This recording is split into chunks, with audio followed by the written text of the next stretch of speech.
Hi, and welcome to the show.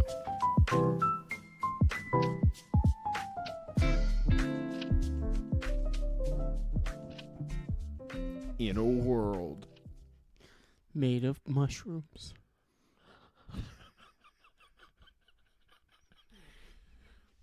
one man must conquer his fear. Of this podcast. Welcome to Cup of Joe and the Show, ladies and gentlemen. My name is Nick Shirk. I'm joined by Kenny Kramer and Jared Walker. We are on episode 7 of 7 so far. Yeah, yep. Anyways, today's episode is about what is your favorite TV show. This is a near and dear. I feel like TV shows really hold a lot of your life inside of them. Because they are basically almost exclusively 22 episodes every season. For the most part, yeah. Unless more recently they're like 10 episodes a season. But, you know, traditional shows. Yeah, for sure. So I'm setting the parameters. Okay. You got to have one favorite TV show, and you can have a runner-up. Okay. I got all mine figured out. So I hope everyone else does. I do too. Me too. Okay, cool. Well, in that case, we're gonna rock paper scissors live right now, all three of us, to see who goes Is this first. rock, paper, scissors, shoot? Yes, No. on shoot. What? Just Yes. rock paper scissors. Why can't you just do that? It has Rock, to be paper, scissors, shoot. shoot. Oh my gosh. Okay, 1 out of 1. Whoever loses, then you have to play the Yeah, loser. yeah, Okay, yeah. all right. Rock paper scissors shoot. How do we all pick 3 different things? So wait, who's the loser? No one. I think we have to redo it. Yeah, that's You know, I'm fine. gonna go first. Let's just do it. I mean, you're the one that did the opening, so Nick, yeah. I think, is the youngest, so. I am. Yes, There we the go. youngest goes There first. we go. There we go. Okay. All right. The old people are passing me the torch, apparently. Of like 18 months. Yeah, pretty close, actually. Yeah. Anyways, so my runner-up, surprisingly, Brooklyn Nine-Nine. Solid. You probably would have all Solid. thought that would have been my first choice. Brooklyn Nine-Nine holds a very near and dear place in my heart. Right now, my girlfriend and I, Michaela, are going through that show, and I've seen all the episodes, and I loved basically every single one of them. It's a very quotable show. It's a very just hilarious. Andy Samberg, outside of music, is hilarious. To be fair, inside of music, he's a little hilarious too. I do but like his music, but it's definitely it's not for the faint of heart. Yeah. And some of it's very risque. But anyways, every person on that show, just like their character is just portrayed amazingly. And I appreciate that show. It's one of, like I said, those shows that I hold near and dear to my heart. Not as near and dear as I hold my number 1 show of all time, which is MASH. I could have guessed that. I actually could have guessed that. You talk about it a lot. It's an oldie and a goodie, and I don't know. I grew up watching it. I think I've watched all of them. There's definitely some when like Winchester comes in and replaces Burns as like the kind of guy with Hawkeye and BJ. And I don't know if I've seen all those because I don't like Winchester as a character, but. It's fun fact. One of the only movies or TV show, or sorry, it's one of the only TV shows and or like movies, and put them all in a category to actually make me cry. The season, the finale episode actually made me cry. It is a very touching ending. Oh man, it's touching ending. It's a touching ending. I get a lot. I think I get a lot of my comedic role from that. Like I feel like I draw a lot of my comedy from MASH. I don't even realize it. Like one of those subconscious things because you like watched it as a kid and it's like influenced you that much. Yeah. So I have a very near and dear place in my heart for MASH and Brooklyn Nine-Nine. So that's my runner-up and my For top one. the people at home who haven't seen MASH, because it is a like 40-year-old show almost. I feel like most people, it's always randomly on TV. But a lot of people don't know what it's about, so you should like. Mobile Army Surgical Hospital. It's set during the Korean War. There you go. And it's it has some war in it. It's very like poorly done war. Like it's not meant to be gruesome and gory. Yeah. And it shows its age. Yeah. But yeah, it's hilarious. Hawkeye is my favorite character. in that show. If anyone knows that, if you have not seen Alan MASH, Alda. yeah, Alan Alda, great person. I'd love to meet him someday. But if you've not seen MASH or Brooklyn Nine-Nine and you're looking for just comedic, goofy, over the top, just TV shows just to kill time and watch, absolutely recommend. 10 out of 10. Can't get enough of them. But I am actually going to pass the torch to Kenny. Okay. I just thought of when you said Brooklyn Nine-Nine's very quotable, all that came to my mind. Bagel! Bagel! Bagel! She's pretty young for a redwood. Bunch is dead. Bagel! Yeah. Oh, man, it's hilarious. Okay, so I've done a lot of thinking on this. He has actually, can confirm. This has been at least a couple days. And this may surprise you because I may have said this in a different order. Oh. My runner-up, Blue Bloods. Wow. Wow. Okay. So if you haven't seen Blue Bloods, it's based on a New York City crime family, the Reagans. Frank Reagan, played by Tom Selleck. The one and only Tom Selleck. Tom Selleck, Mm-hmm. great actor, by the way. Mm-hmm. Fabulous. And he is the police commissioner, and it just goes through their whole family. It's Jamie Reagan is a guy. Mhm. He starts off as a street cop and works his way up to sergeant. His partner, basically almost through the whole show, is Eddie or Adit Janko. And throughout the episodes, you kind of see Jamie and Eddie kind of falling in love with each other, but Eddie really doesn't see it. But they fall in love, they get married. There's that. Spoilers. Yeah, sorry, not sorry. But yeah, I can go on, but we don't have enough time for that. Well, you skipped Donnie Wahlberg's Donnie character. Wahlberg, oh my gosh, he is Of New Kids on the Block hilarious. fame. On leave from Mark Wahlberg. The daughter is the lawyer, right, or something? Yeah, the DA. yeah, Aaron Reagan. I forget what her actual name is. It's basically the Bridget biggest Monahan. Bridget Moynihan. the- Yes, the biggest form of an oligarchy in the police, like the NYPD. right, It perfectly portrays power passing through a family. right. And two fun facts about that show. One, the two younger boys who play Donnie's kids Yeah. are actually brothers in real life. Oh. Okay. And Bridget Moynihan was Tom Brady's wife at one point. Seriously, Yes. that's strange. Mhm. I never knew that. I actually really got into that show when I was younger, and really appreciated it. And then I think I stopped watching it when Netflix didn't have the newest season, and then I never went back and watched all the new seasons. So It is a great watch. I know I've It- got so many other things to watch at the moment. It's one of those shows, though. I thought it ended, but I guess it's still going. Yeah, It- It's on its 13th season right It's now. going strong, and I think they've already been approved for season 14. Wow. I could have sworn that ended 5 years ago. Right. Like I would assume to look up and it'd be 2017 last episode, but no. Still And going. I'm going to throw out a prediction now Okay. about the show. Better not be a spoiler prediction. It's not a spoiler prediction. Okay. It's just something that I could see happening Okay. in either season 14 or season 15. Tom Selleck dies. No. No. Okay. But Donnie's character and his partner's character are going to get married. Oh. Okay. I was really expecting you to have a death or a something. shocking death that they haven't within the family, because have Is they the- ever done that? I Is don't the even remember. grandpa still alive? Yeah. Yeah. Oh my gosh. That 13 dude- seasons and nothing in the family really happens. No Well, one actually That's not totally true. Well, I've there's never a seen it. lot of things that have happened to the family, but they always overcome it. It's a beautiful family story. Remember the oligarchy.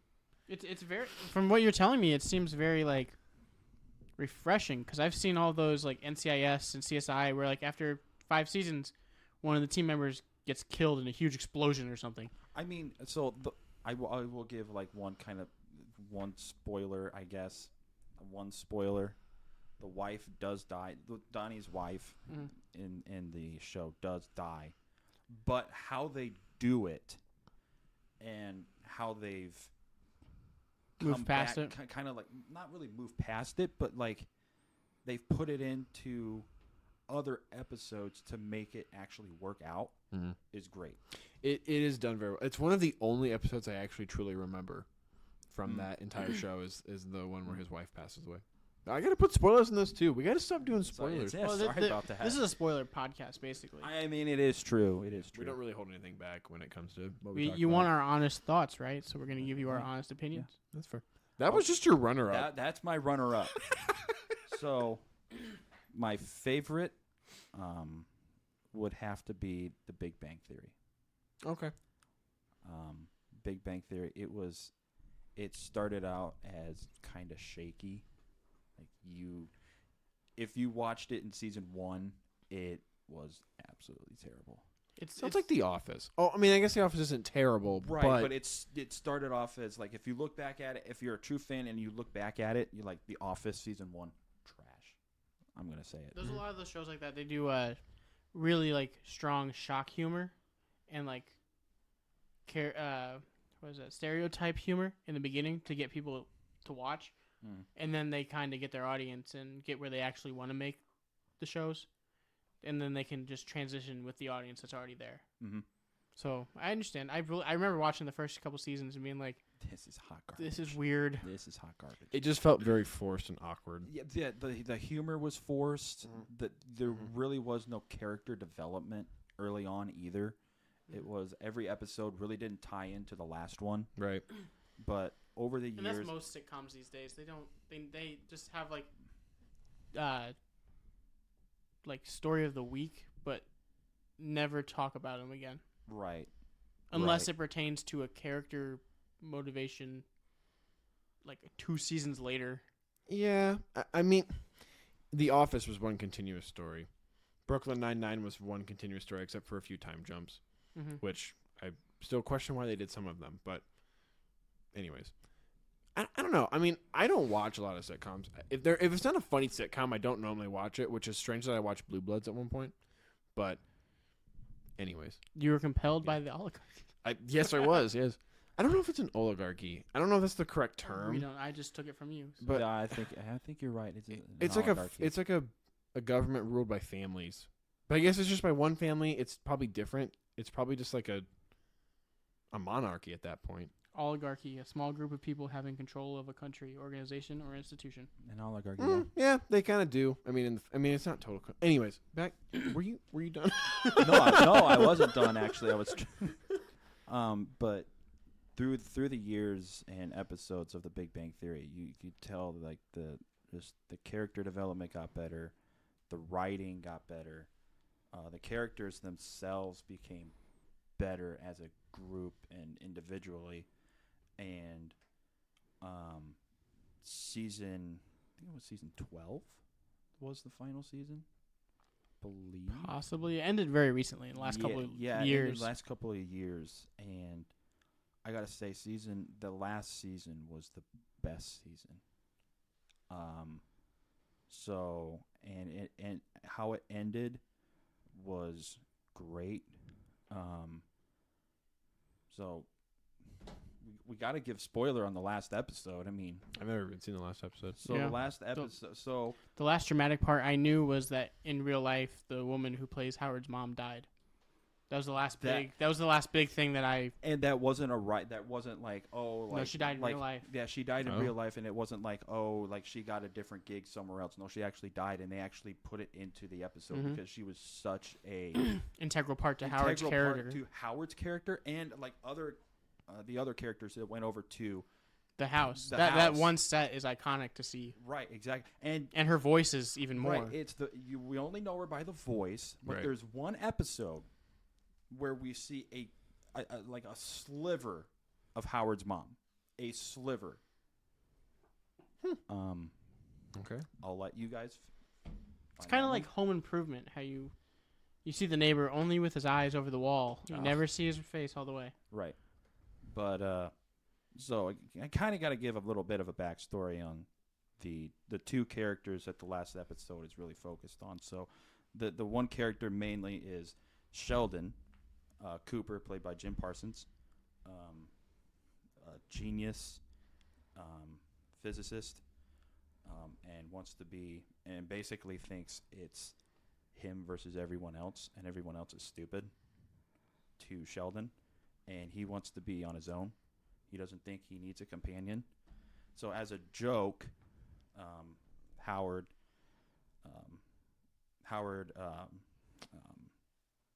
Wolowitz, Rajesh Kuthapalli, and Leonard Hofstadter make a dating profile for him, and he gets a match to Amy Farrah Fowler, Mayim Bialik, who's hosted Jeopardy before. Right. I thought And she's she's in the an whole actual. She's an actual is- like scientist. She actually has. She's an actual doctor, thing. Right. and she knows everything. Everything that she knows is put into the episodes. So I thought she was a part of the whole series. She is. She but is. This is. I think he's doing the backstory on the I'm kind of characters. doing backstories on the two characters that the Oh, last episode really okay, focuses okay. on the most. So those two get into this weird relationship-esque thing, Is and that what you Sheldon call it? Sheldon makes the Like they're like dating for most of it, but like it's kind of one-sided because Sheldon doesn't know what a relationship is, Right. and Well- like a even ground relationship Mhm. because he's lived with Leonard for forever. right, because he has a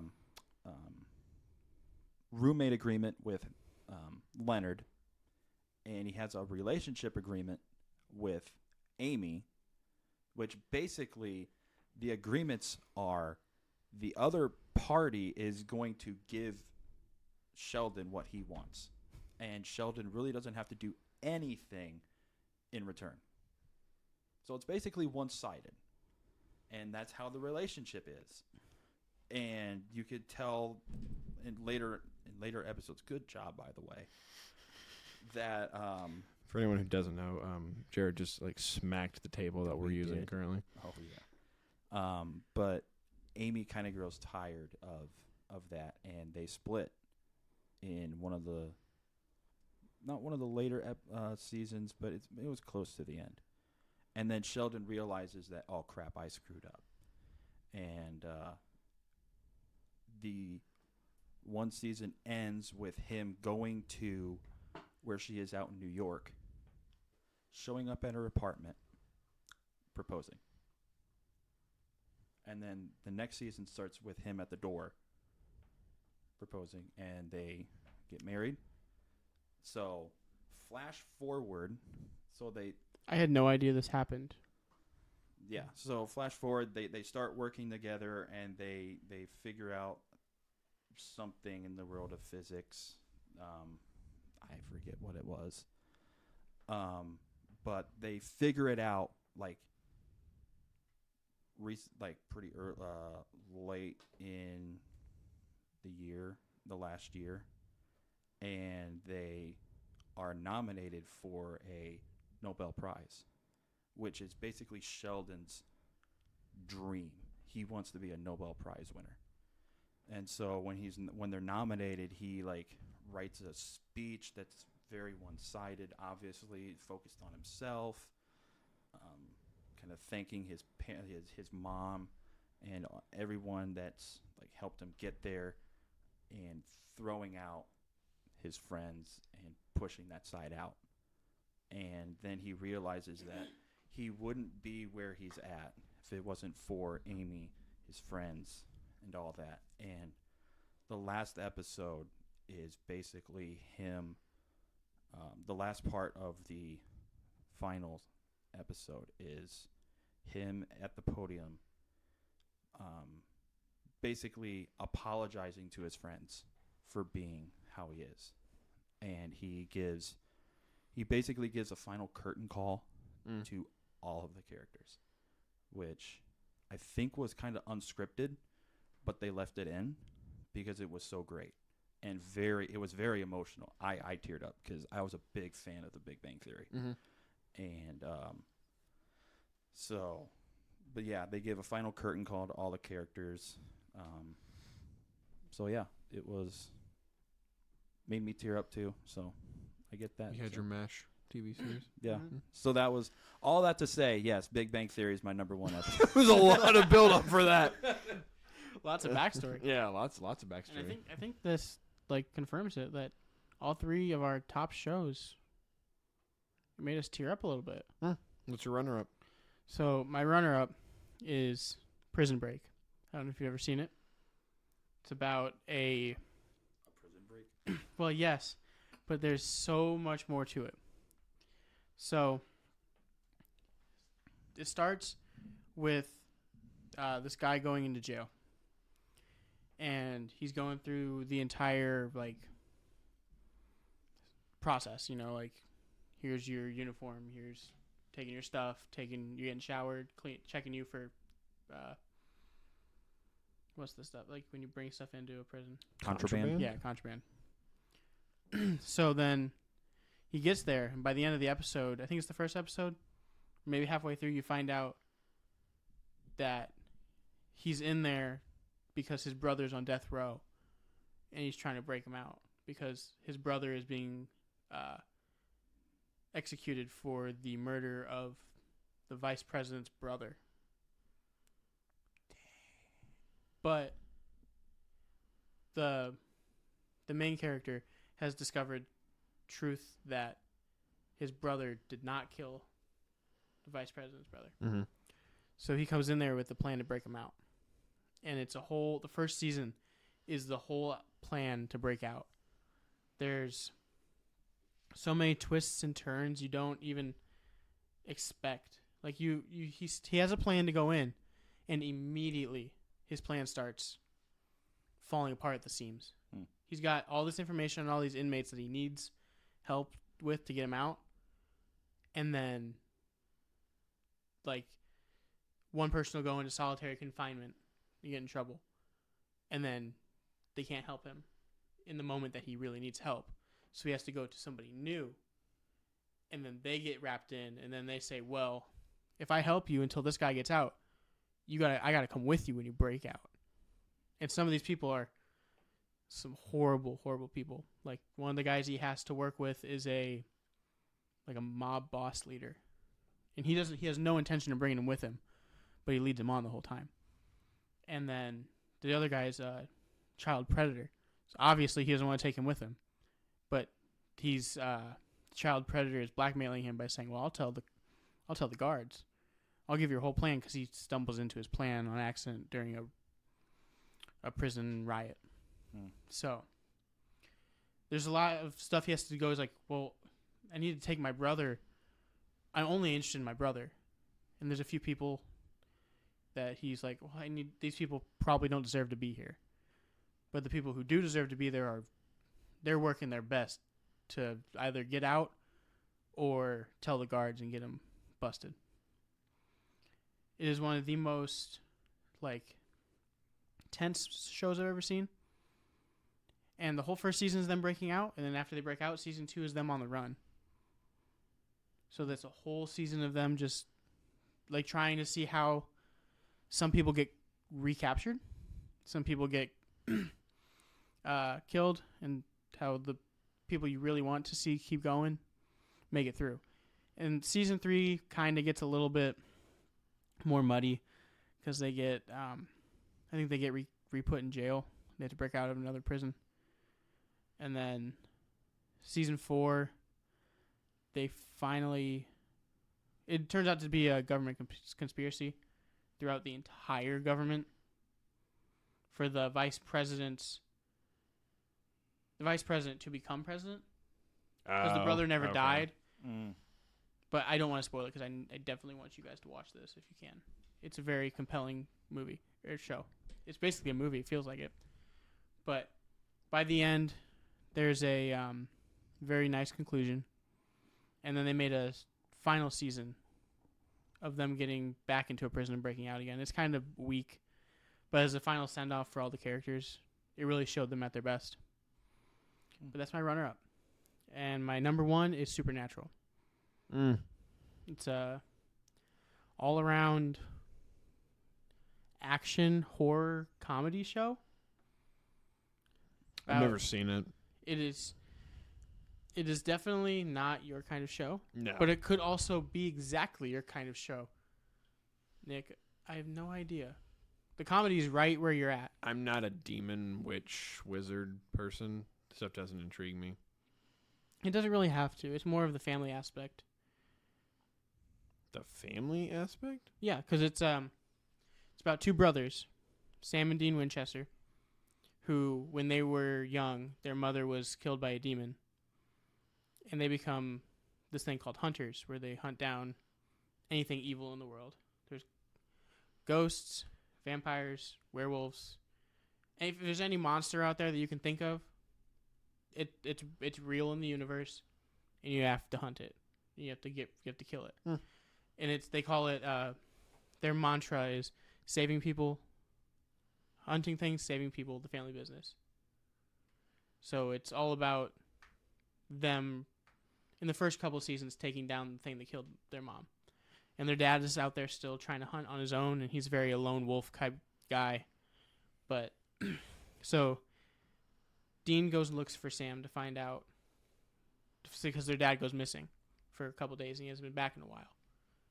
He said the line in the show is, Dad went on a hunting trip and he hasn't been home in a few days. And Sam's girlfriend, who's also there, has no idea about this. They keep it secret from everybody because, cuckoo for Cocoa Puffs type thing. They Right. put him in something. So he says that, and Sam immediately knows what Dean's talking about. Something's up. So they go on a mission to go and find their dad for about it's like 2 or 3 episodes maybe. And then they go back to the college that Sam was at, and then find out Sam's girlfriend also gets killed by the same demon that killed their mom in the same exact way. So it's a really personal hunt now for this demon. And eventually they do find it, and they do take care of it. And then after that happens, I think it's season 3, and then season 4 starts with the introduction of angels and the idea of God. And it's at that point it's a lot of end of the world, because angels are coming to Earth and they're infighting with each other, and the demons are also there fighting with them too. It's a very there's a group of angels, I think, and demons who are trying to bring Lucifer back from the cage that God put him in this universe. Okay. And then there's so You're looking at me to confirm all Yeah. this stuff, and there's none of this is like. no, but it's not truly based on any like religious type deal, but other than the names. But they put Lucifer in this cage, God did, where he's just stuck. It's basically the version of hell. So there's the one side trying to bring him back, and the other side is Michael, God's right hand, bringing in all the fight. And when they fight together, it's the end of the world. It's So after that's over, the show was supposed to end after season 5, but it went on for another 10 more seasons. And yeah, and there's a lot of episodes that kind of fall flat because it's a 22 episode series for 15 seasons. Isn't there a Scooby-Doo episode? Yes, they do a crossover with Scooby-Doo. Yeah, that's what I thought. That's the only thing I know about Supernatural. But the whole show is this brotherly dynamic between these two brothers and every other person they meet along the way in their like hunter family, because it goes to the fact of family's more than just blood. It's the people that love you and the people you love. Mm-hmm. But the running theme is the brothers never say they love each other. Ever. They never say it till the very last episode. Because it's just one of those things. Yeah, obvious. You don't need to tell me. They know. Right. So they like it's just like every season is a new villain.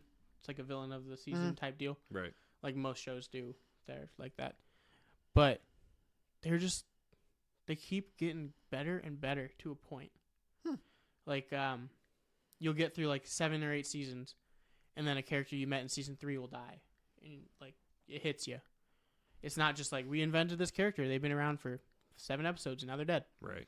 No, they're like, you care every single time someone dies. It's a gut punch, and it's not even. You some of the times you see it coming, a lot of the time you don't. A lot of it's just shock. But I'd say throughout the whole entire show, the stories are very strong. There's not really that many dud seasons. I can think of maybe like 2 or 3 duds. And then a lot of people hate the final episode because I don't really want to spoil it in case you guys do want to watch it, because it's a very tear-jerking ending. But they're talking about bringing it back for 16th season and beyond. The 2 actors want to. There's a spin-off show talking about their parents as young kids. I've never seen it.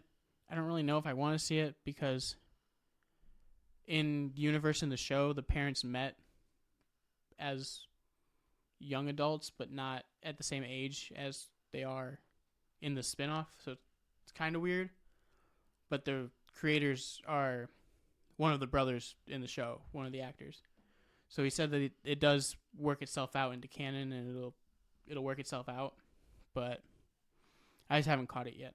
But yeah, definitely one of the most interesting shows that has that whole monster of the week villain story. Brings in so many ideas of like some of the angels. They're not all good. They're not all malevolent. They're not benevolent beings. Some of them just hate the humans and they just want to kill them. And there's just big wars that come up between angel wars and there's demon wars, and it's a crazy show. But honestly though, I think you would like it, Nick, for the story. Maybe. I don't know. It's definitely either you'll hate it or you'll love it. Yeah. But I do think, Kenny, you would like it. As a fan of the horror genre, I think you would enjoy the lore that they build around these monsters and stuff. Okay. So yeah, those are my shows. All that to say, Supernatural is your top. Yes. We should have just named this episode TV Synopsis. Yeah. Yeah, we should have. Yeah. TV synopsis, TV show synopsis. Synopsis. Synopsis. I gotta say it right. Yes. And a runner-up. Yes, of course. You gotta have a TV runner show up. Peppermint Schnapps. Yes, exactly. That's what I thought. I thought you were gonna say Yes. schnapps. Yeah. But all right, well, yeah, it's been good. Yeah. TV shows they're a big aspect of your life, and they definitely, I think, hold Shape more. who you are too, because They can. you spend yeah, so many hours with these characters that for sure. if you watch the whole show, you obviously care about these characters enough Mm-hmm. to sit through 22 episodes a season. Like Big Bang Theory's 12 seasons, 13 seasons. Yeah. Supernatural's 15. Blue Bloods, it's on its 13. MASH had what, like 11. 11 seasons? Mm-hmm. And a movie. Oh, I forgot about the MASH. I've never watched the MASH movie. MASH also had like 3 spin-offs that were Yeah. all terrible. And it had a 30th anniversary reunion. Yeah, but didn't some people not come to that? Like I don't Alan know. Alda doesn't really do much with He MASH did that. anymore. He did that, though. Oh, he did? Yeah, Oh, okay. It was on his IMDb when I was That's looking cool. at it earlier. So, Yeah. But yeah, Interesting. Yeah. This has been favorite episodes. Let us know your favorite episodes, and I don't know, get a hold of us somehow. We have an email. There's actually a comment section on each of the podcasts in the specific section on our website. Oh yeah. Mhm. You can go in and you actually leave comments. Yeah, you let do that. us know what your favorite shows are, because Exactly. we're always looking for something new to watch. That's true. Actually, always looking for something new to watch. CCFLugnutspodcast.com. Drop your comments. That will be changing here soon. Just fair warning. To get it in before it changes. Right now. You And gotta then we'll do let it. you we'll let you know when it changes. Mhm. For Oh, sure. yeah. For sure. For sure. All right, guys. Well, the words of the great Jim Master, stay caffeinated. We'll see you next time. See ya. Bye.